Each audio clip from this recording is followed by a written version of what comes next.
এখন ভাইয়া আসো আমি তোমাদের বইয়ে দেখো উদাহরণ 49 নাম্বার ম্যাথটার সমাধান করাবো। এটা কিন্তু ভাইয়া তোমাদের 25 সালের পরীক্ষায় এসেছিল, ঠিক আছে? 49 নাম্বার ম্যাথটার সমাধান করাবো। তো এই ম্যাথটাও তোমাদের জন্য খুবই গুরুত্বপূর্ণ। তো চলো আমরা ম্যাথটা শুরু করি। তো আমি কিন্তু এখন তোমাদের জাস্ট শর্টকাটে সবগুলো ম্যাথ শেষ করে দিব। তোমরা যারা এই ক্লাসটা করো নাই তারা অবশ্যই এই ক্লাসটা করবা, এবং এই ক্লাসে আমি তোমাদের ক্যালকুলেশন থেকে সবকিছু বিস্তারিত আলোচনা করছি, কিভাবে করলে তোমাদের ভুল হবে না, ক্যালকুলেটরে কিভাবে ক্যালকুলেশন করবা সবকিছু তোমাদের বুঝাই দিছি, ঠিক আছে? তো এই ক্লাসটা অবশ্যই করবা, তারপরে পরের ক্লাসগুলো করবা, তাহলে তোমাদের জন্য ভালো হবে। তো চলো আমরা শুরু করি। তো ভাই আমরা প্রথমে কি করব? প্রথমে আমরা এইভাবে একটা ছক আট করে নিব খাতার এক সাইডে, ঠিক আছে? করার পর আমরা কি করব, দুই বিন্দুতে মোমেন্ট নিব, অর্থাৎ দুইটা রিয়াকশন, আমাদের যে ফোর্স আছে দুইটা রিয়াকশন ফোর্স বের করার জন্য এ দিয়ে একবার মোমেন্ট নিব, বি দিয়ে একবার মোমেন্ট নিব। কি জন্য? যেহেতু যেহেতু আমাদের এখানে সবগুলো বলের মানই জানা আছে, জাস্ট আমরা এই এ বিন্দুর রিয়াকশন ফোর্সের মান জানি না এবং বি বিন্দুর রিয়াকশন ফোর্সের মান জানি না, তো অবশ্যই আমাদের এই দুইটা আগে বের করে নিতে হবে। তাহলে আসলে আমরা মোমেন্ট কি করব, summation of moment A is equal two zero. যেহেতু বিমটা কি আছে, সাম্যাবস্থায় আছে, তাহলে অবশ্যই মোমেন্ট সাম্যাবস্থার শর্ত অনুযায়ী মোমেন্টের মান শূন্য হবে সামেশন করলে, ঠিক আছে? অর্থাৎ সবগুলো সমষ্টি করলে। তাহলে এখন আসলে আমরা মোমেন্ট বের করে ফেলি। তাহলে এ থেকে দেখো তো প্রথমে আমাদের কোন বলটা বের করতে হবে? সব থেকে যে কাছে বলটা আছে, অর্থাৎ এখানে দেখো সমভাবে বিস্তৃত লোড আছে একটা 500 কেজি। এটা কতটুকু এলাকার উপর কাজ করতেছে ভাই? দেখো তো 1.5 মিটার এলাকার উপর কাজ করতেছে, ঠিক আছে?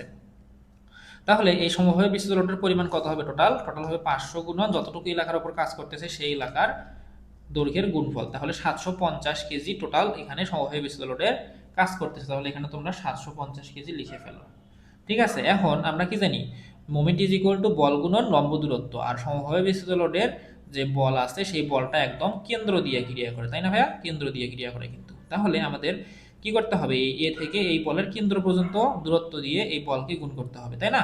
তাহলে এটার সঙ্গে আমরা কি করব, এই 1.5 এর অর্ধেক দিয়ে গুণ করে দিব, অর্থাৎ আমরা এইভাবে লিখলাম বিষয়টাকে, ঠিক আছে? তাহলে অর্ধেক দিয়ে গুণ করে দিলাম। এখন এটা দেখো তো আমাদের কি দিচ্ছে, ধনাত্মক মোমেন্ট দিচ্ছে নাকি ঋণাত্মক মোমেন্ট দিচ্ছে, বিষয়টা তোমাদের বুঝতে হবে, ঠিক আছে? দেখো এটা কিন্তু আমাদের ঋণাত্মক মোমেন্ট দিচ্ছে। এই এ বিন্দুর সাপেক্ষে যদি আমরা উপর থেকে বলটা প্রয়োগ দেই, তাহলে উপর থেকে যদি প্রয়োগ করি, তাহলে দেখো এটা কিন্তু ঘড়ির কাঁটার বিপরীত দিকে ঘোরাচ্ছে, ঠিক আছে? তাহলে আমাদের অবশ্যই এর সামনে একটা মাইনাস দিতে হবে। তো এই চিহ্নগুলো খুব সাবধানে দিবা এবং বিষয়টা খুব ভালোভাবে বুঝে চিহ্ন দিবা। এরপর দেখো এই এ থেকে আমাদের পরবর্তী যে বলটা আছে সেটা হচ্ছে একটা পয়েন্ট লোড, এবং এটা হচ্ছে এ থেকে 2 মিটার দূরে। তাহলে দেখো তো ভাই এটা কি করবে, এটা হচ্ছে একটা পজিটিভ মোমেন্ট সৃষ্টি করবে। কিভাবে? দেখো এভাবে এখানে যদি আমরা 600 কেজি বল দিই, এটা ঘড়ির কাঁটার দিকে ঘোরাবে, ঠিক আছে? তাহলে আমরা এটা কি করব, প্লাস 600 গুণন আমাদের এ থেকে 600 পর্যন্ত দূরত্ব 2, ঠিক আছে? তাহলে 600 কেজির জন্য আমরা মোমেন্টের পরিমাণ পেয়ে গেলাম। এরপর এখানে দেখো আরো একটা 600 কেজি পয়েন্ট লোড আছে, সেটা কি করতেছে, এ থেকে এখানে হচ্ছে 2 মিটার এবং এখানে হচ্ছে 3 মিটার, টোটাল 5 মিটার দূরত্বে অবস্থান করতেছে। তাহলে কি হবে, 600 গুণন 5, যেহেতু বল গুণন লম্ব দূরত্ব ইজ ইকুয়াল টু মোমেন্ট, ঠিক আছে? তাহলে বল হচ্ছে 600, লম্ব দূরত্ব হচ্ছে এ থেকে এই 600 পর্যন্ত 5, ঠিক আছে? এরপরে দেখো ভাইয়া আমাদের বি বিন্দুতে যে রিয়াকশন ফোর্সটা আছে, আচ্ছা তার আগে আমাদের আরেকটা জিনিস আছে এখানে, সেটা হচ্ছে দেখো সমভাবে বিস্তৃত লোড আছে এখানে আরো একটা 500 কেজি পার মিটার, ঠিক আছে? তাহলে এটা কতটুকু এলাকার উপর ক্রিয়া করতেছে? দেখো এটা কিন্তু 2 মিটার এলাকার উপর ক্রিয়া করতেছে, ঠিক আছে?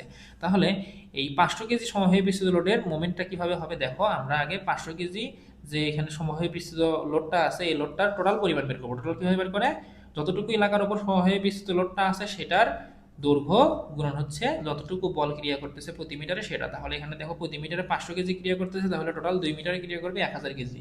তাহলে এখানে আমি 1000 লিখে ফেললাম। এর সঙ্গে গুণ করতে হবে কি, এই এ থেকে এই সমভাবে বিস্তৃত লোডের কেন্দ্র পর্যন্ত দূরত্ব। তাহলে এর কেন্দ্র যদি এখানে হয়, অর্থাৎ একদম মাঝখানে হবে কেন্দ্র অবশ্যই, তাহলে 2 এর অর্ধেক কত, তাহলে এইটুকু হচ্ছে 1, ঠিক আছে? তাহলে দেখো এ থেকে এই কেন্দ্র পর্যন্ত দূরত্ব কত হবে, এখান থেকে এ পর্যন্ত 2, এখান থেকে এ পর্যন্ত 3, 2 3 5, 5 আর 1 6, তাহলে টোটাল 6 মিটার দূরে এই বলটা ক্রিয়া করতেছে, ঠিক আছে? তাহলে আমাদের অবশ্যই 6 দিয়ে এই টোটাল মোট সমভাবে বিস্তৃত লোডের পরিমাণকে গুণ করে দিতে হবে, ঠিক আছে? এরপরে দেখো তো আর কি কোনো বল আছে, আর একটা বল আছে, সেটা হচ্ছে এই রিয়াকশন ফোর্স, যেটা আমাদের বের করতে হবে। তাহলে এই রিয়াকশন ফোর্সটা কি করতেছে, অবশ্যই ঋণাত্মক মোমেন্ট সৃষ্টি করতেছে, কারণ এটা যদি নিচে থেকে প্রয়োগ করো তাহলে এইভাবে ঘড়ির কাঁটার বিপরীত দিকে ঘোরানোর চেষ্টা করবে, ঠিক আছে? তাহলে এখানে আমরা কি করবো, মাইনাস আর বি এবং এ থেকে আর বির দূরত্ব, তাহলে এখানে হচ্ছে 2 5 5 2 7, ঠিক আছে? এটা করে 0 করে দিবা। এখন তোমরা ক্যালকুলেটরের সাথে কিভাবে সমাধান করবে আমি জাস্ট আরেকবার দেখাচ্ছি, পরের ম্যাথগুলোতে কিন্তু আমি দেখাবো না।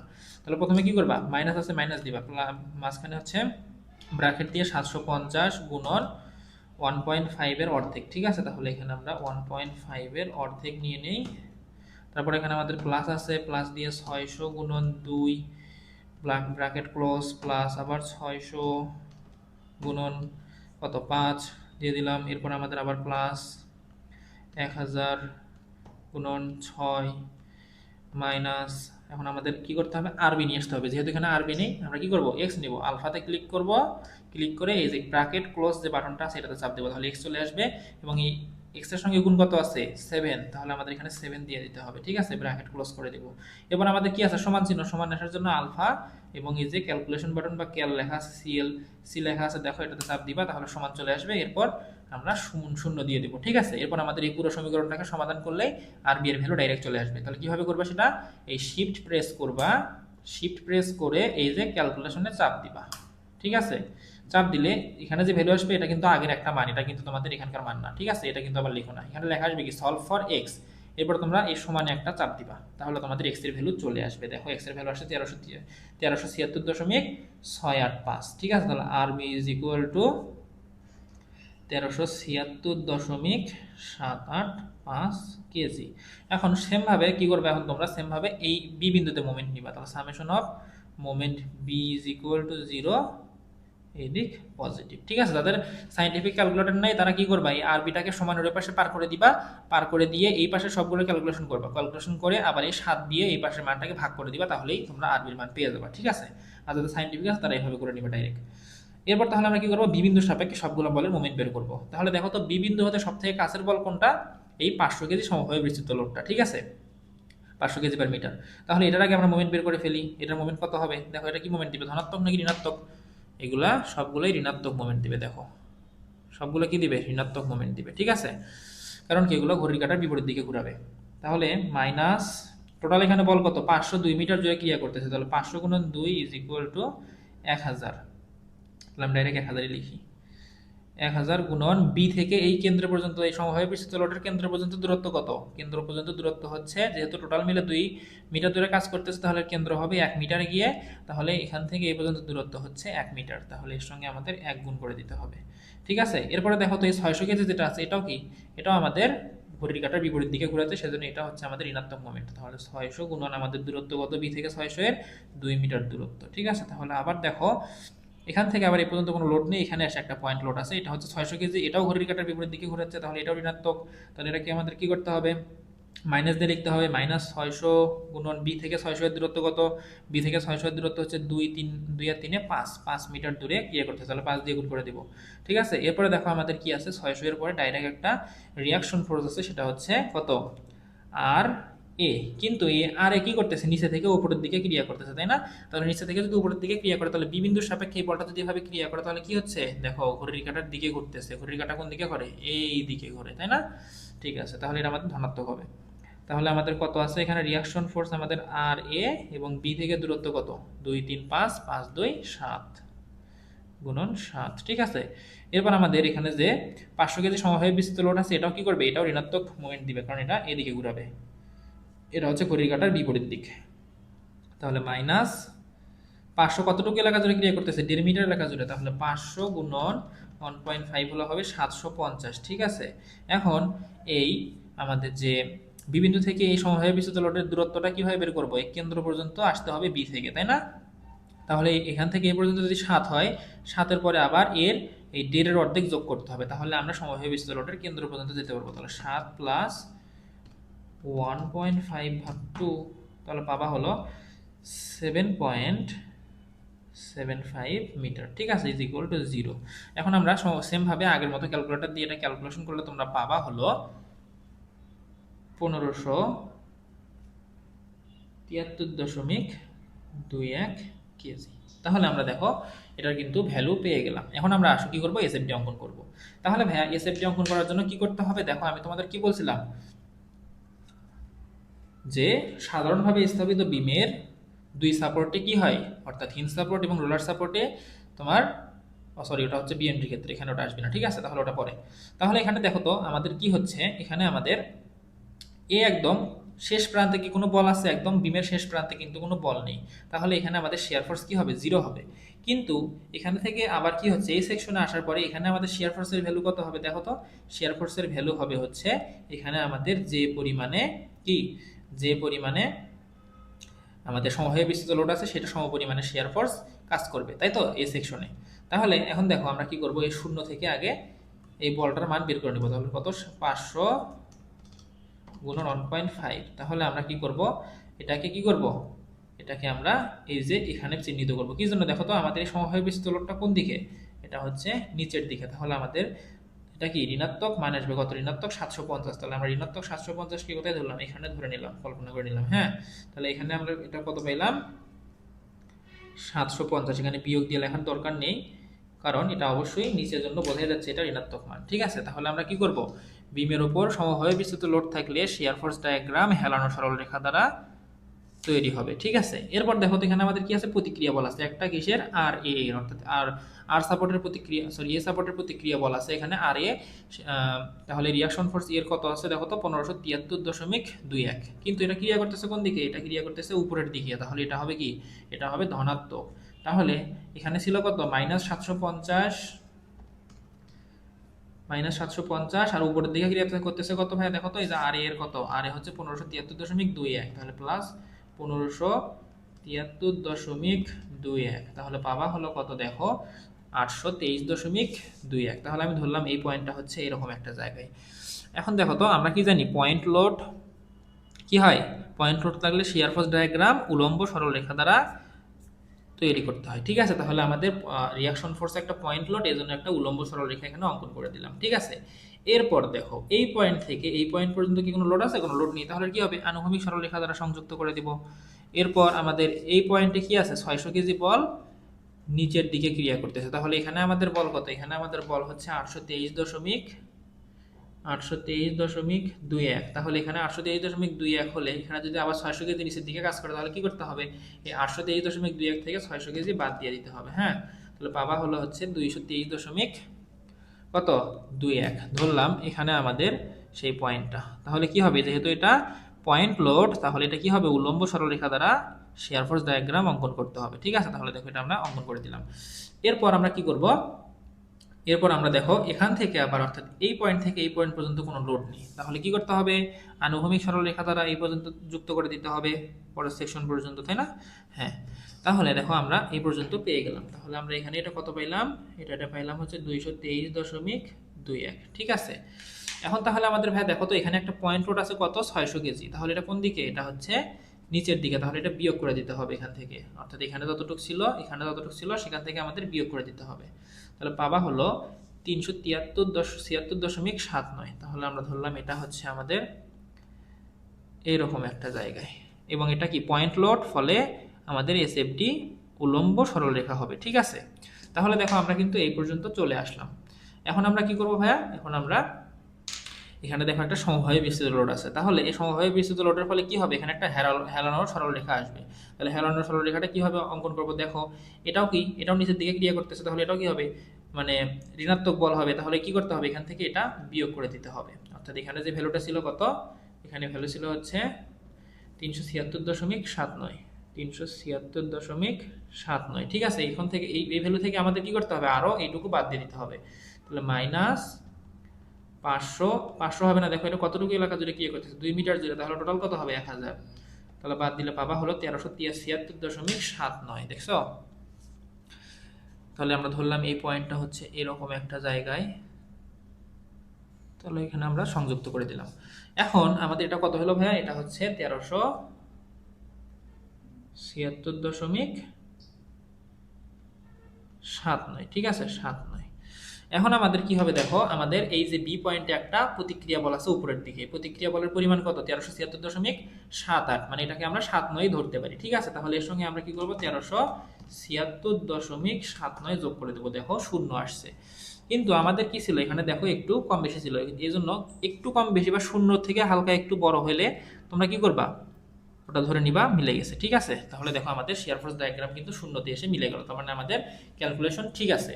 এখন আমরা কি করবো ভাইয়া, আসলে আমরা বিএমডি অঙ্কন করে ফেলি। তাহলে বিএমডি এটা হচ্ছে 00 অক্ষ।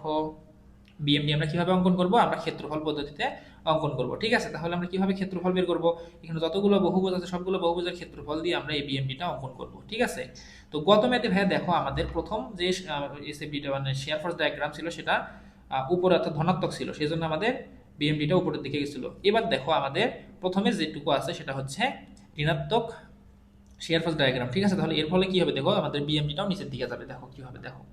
ঠিক আছে, এখন দেখো আমাদের এখানে কি, এটা একটা ত্রিভুজ। তাহলে ত্রিভুজের আমরা ক্ষেত্রফলের সূত্র কি জানি ভাইয়া, হাফ ইন্টু ভূমি গুণন উচ্চতা। তাহলে হাফ ইন্টু ভূমি গুণন উচ্চতা, এর ভূমি কত দেখো তো 1.5 মিটার। তাহলে 1.5 মিটার উচ্চতা হচ্ছে 750, অর্থাৎ এই বাহু, ঠিক আছে। তাহলে 750 গুণ করলে তুমি পাবা হলো 562.5, ঠিক আছে। তাহলে আমরা ধরলাম এই পয়েন্টটা হচ্ছে 562.5, ঠিক আছে।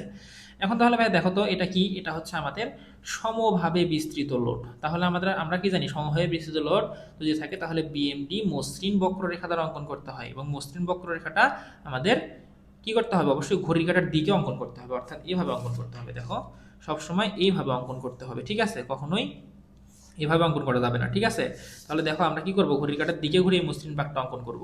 তাহলে এখান থেকে এই যে এই রকম হলো, ঠিক আছে। এখন তাহলে আমরা এটার মান পেলাম কত, এটার মান পেলাম হলো 562.5, ঠিক আছে। এরপরে দেখো তো ভাইয়া পরবর্তী যে ক্ষেত্রটা আছে সেটা কি, সেটা অবশ্যই ধনাত্মক ক্ষেত্র। তাহলে কি করতে হবে, এটার যে ক্ষেত্রফল আসবে সেটা এটার সঙ্গে যোগ করে দিতে হবে, ঠিক আছে। তাহলে আসো আমরা এটার ক্ষেত্রফল বের করি। এটা আমাদের দেখো তো এই বাহু হচ্ছে 823.21, 823.21, ঠিক আছে। এবং দেখো তো এটার এই বাহুটা কত, এই বাহুটা হচ্ছে 2। তাহলে আয়তক্ষেত্রের ক্ষেত্রফল দৈর্ঘ্য গুণন প্রস্থ, তাহলে এটা হচ্ছে 2, তাহলে পাবা হলো 1646.42। এখন আমাদের এখানে আছে হচ্ছে কত, মাইনাস 562.5, এটার সঙ্গে আমাদের এটা যোগ করতে হবে। তাহলে মাইনাস 562.5 প্লাস অ্যান্সার করলে পাবা হলো দেখো 1083.92। তাহলে ভাইয়া দেখো তো আমরা ধরলাম এই পয়েন্টটা হচ্ছে 1083.92, ঠিক আছে। তাহলে এখানে আমাদের দেখো তো বিমের ওপর কি কোনো লোড আছে, বিমের ওপর কিন্তু কোনো লোড নেই এখান থেকে এই পর্যন্ত। তাহলে আমাদের এখানে কি হবে, বিএমডিটা কি করতে হবে, বিএমডিটা হেলানো সরল রেখা দ্বারা অঙ্কন করতে হবে। কারণ কি আমরা জানি, বিমের ওপর লোড শূন্য অবস্থাকে আমরা বিএমডিতে হেলানো সরল রেখা দ্বারা অঙ্কন করি, ঠিক আছে। তাহলে আমরা কিন্তু অঙ্কন করে ফেললাম। এখন আমরা কি করবো ভাইয়া দেখো, পরবর্তী যে সেকশন আছে সেটার ক্ষেত্রফল বের করবো। এটাও কিন্তু কি পজিটিভ, তাহলে এটাও কি করতে হবে, এর সঙ্গে আমাদের যোগ করে দিতে হবে। এখানে আমরা কত পেলাম, 1083.92, ঠিক আছে। এরপর আমরা কি করব, এই ছোট ক্ষেত্রফলটার আয়তক্ষেত্রটার ক্ষেত্রফল বের করব। তাহলে এটা কত, এটা হচ্ছে আমাদের এই এখান থেকে এইটুক কত, এই যে এইটুক হচ্ছে 223.21, 223.21 গুণন আমাদের এই নিচের বাহুটা কত, নিচের বাহু 3 মিটার। তাহলে গুণ করে দিলে পাবা হলো আমাদের দেখো 600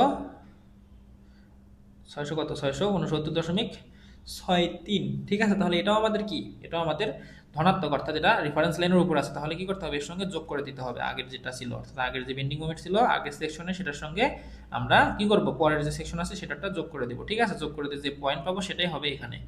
তাহলে এর সঙ্গে আমাদের যোগ করতে হবে 1083.92, ঠিক আছে। তাহলে পাবা হলো 1700 কত 53.55, আমরা ধরলাম এই পয়েন্টটা হচ্ছে এখানে।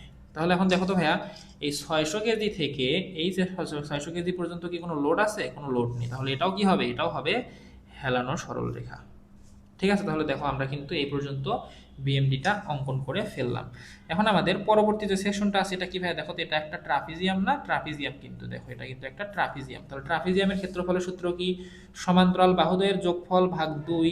তাহলে সমান্তরালের বাহু কত, এটা হচ্ছে 376.76 প্লাস এই পাশের বাহু কত 1376.79, 1376.79 ভাগ 2, অর্থাৎ সমান্তরাল বাহুদ্বয়ের যোগফল ভাগ 2, অর্থাৎ সমান্তরাল বাহু দুইটা যোগ করে 2 দিয়ে ভাগ করবা, করে কি করবা, এটার যে সমান্তরাল বাহুদ্বয়ের মধ্যবর্তী দূরত্ব আছে, অর্থাৎ এই বাহু থেকে এই পর্যন্ত দূরত্ব কত 2 মিটার, 2 দিয়ে গুণ করে দিবা, তাহলে আমরা ক্ষেত্রফল পেয়ে যাব। তাহলে ভাই দেখো এটা হচ্ছে আমাদের কত 1753.55, আমরাও কিন্তু এখানে 1753.55 পাইছিলাম, তাই না। 1753.55 বা সামান্য কিছু কম বেশি হলেও হতে পারে, ওটা কোনো ব্যাপার না, তোমার জিরোর কাছাকাছি আসলেই হলো, ঠিক আছে। আবার জানি হাফ কম বেশি হয় তখন কিন্তু সেটা ভুল হয়ে যাবে, ঠিক আছে। হাফের থেকে যদি কম হয় তাহলে ঠিক আছে, সমস্যা নেই। তাহলে দেখো আমরা কিন্তু এটার সঙ্গে এখন কি করব, এটার সঙ্গে আমরা এটা যোগ করে দেব। এটা কি নিচে, তাহলে এটা কি আমরা যে ভ্যালু পেলাম সেটা ঋণাত্মক, এটার সঙ্গে আমরা এখন কি করব, আমরা এই ভ্যালুর সঙ্গে এই ভ্যালুর মানটা কি করে দেবো, বিয়োগ করে দেবো, যেহেতু এটা ঋণাত্মক, তাই না। হ্যাঁ, তাহলে এটা হচ্ছে 53.55। তাহলে দেখো 0 হয়ে যাচ্ছে। হ্যাঁ, তাহলে তোমরা এটা কি করবা, মিলাই দেবা। কিভাবে মিলাই দেবা, এটা কিন্তু হেলানো সরল রেখা দ্বারা মিলানো যাবে না ভাইয়া। দেখো এখানে আমাদের কি আছে, এখানে আমাদের সমভাবে বিস্তৃত লোড আছে, তাহলে এটা আমাদের কি করতে হবে, এটা আমাদের অবশ্যই কি করতে হবে, মসৃণ বাঁক দিয়ে বা কাট দিয়ে সংযুক্ত করতে হবে, তাই না? হ্যাঁ, তাহলে এটাকে আমরা এইভাবে সংযুক্ত করে দেব। যদিও একটু ভালো হলো না, তোমরা ভালোভাবে সংযুক্ত করে দিবে। হ্যাঁ, চাঁদা দিয়ে করলে খুব সুন্দর হয়, তোমরা চাঁদা দিয়ে করার চেষ্টা করবা। তাহলে ওইভাবে সংযুক্ত করে দিলে আমাদের বিএমডি কমপ্লিট। তাহলে এটা হচ্ছে বিএমডি, এটা হচ্ছে এসএফডি। তো আশা করতেছি তোমরা ম্যাথটা খুব ভালোভাবে বুঝতে পারছো। এর পরের ক্লাসে আমি তোমাদের আরও কয়েকটা গুরুত্বপূর্ণ ম্যাথ সমাধান করাবো, সেগুলো একটু ভিন্ন টাইপের। তো অবশ্যই তোমরা ক্লাসগুলো দেখবা।